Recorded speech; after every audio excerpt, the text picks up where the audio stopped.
ফেব্রুয়ারি নির্বাচনে গণতন্ত্র মানবাধিকার প্রাতিষ্ঠানিক রূপ পাবে বললেন প্রধান উপদেষ্টা। তরুণদের নেতৃত্বে মানবিক ভয়হীন সমাজ গড়ার প্রত্যাশা। ঢাকা সেনানিবাসের এমইএস এর ৫৪ নম্বর ভবনকে অস্থায়ী কারাগার ঘোষণা, এমন এখতিয়ার সরকারের আছে বলেছেন চিফ প্রসিকিউটর।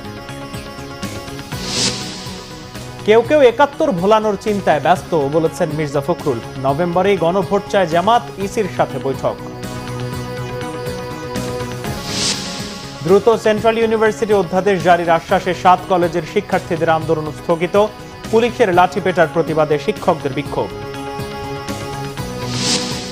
নির্বাচনে ফ্যাক্টর হবে জেনজি প্রজন্ম এবং নারীরা। ২৩% নতুন ভোটার এখনো সিদ্ধান্তহীনতায়, জরিপ পর্যালোচনা।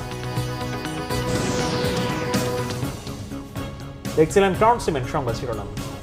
বাংলাদেশে তরুণদের নেতৃত্বে গণতান্ত্রিক প্রতিষ্ঠানগুলো পুনর্নির্মাণের মাধ্যমে একটি মানবিক ভয়হীন সমাজ গড়ার কাজ চলছে বলে জানিয়েছেন প্রধান উপদেষ্টা প্রফেসর মোহাম্মদ ইউনূস।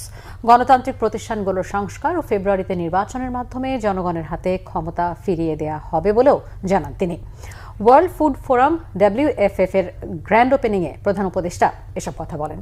বিশ্বে চলমান সব যুদ্ধ বন্ধ করে বিশ্বব্যাপী খাদ্য ব্যাংক গড়ে তোলা, জলবায়ু তহবিল গঠন ও উদ্যোক্তাদের পেছনে সামাজিক ব্যবসায় বিনিয়োগে বিশ্ব নেতাদের প্রতি আহ্বানও জানিয়েছেন তিনি।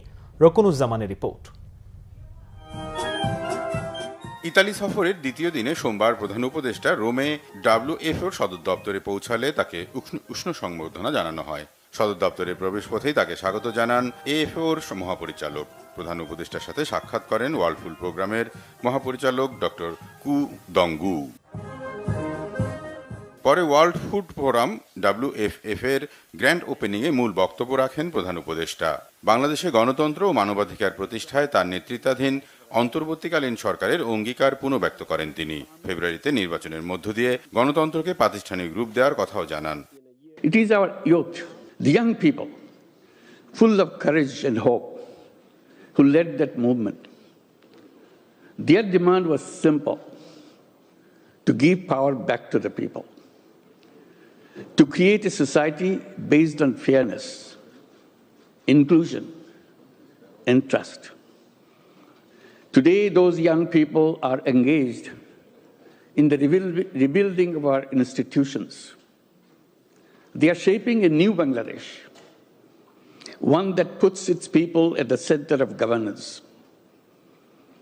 In coming February, we'll hold our national election, and with it, we institutionalize our commitment to justice and people's power.